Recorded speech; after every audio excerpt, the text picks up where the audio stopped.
In this video, we'll show you how to take a scrolling screenshot on an iPhone.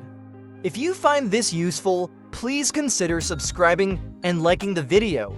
Taking a scrolling screenshot is handy when you need to capture more than just what's visible on your screen. This works well for web pages and documents, although it might not be available in all apps. To get started, open Safari or any other compatible app and say you want to capture a scrolling screenshot of this search result.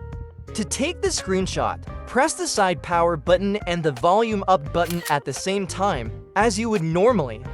Once the screenshot appears in the bottom left, tap it. At the top, you'll see an option for full page. Tap on that, and you'll be able to scroll through the entire page.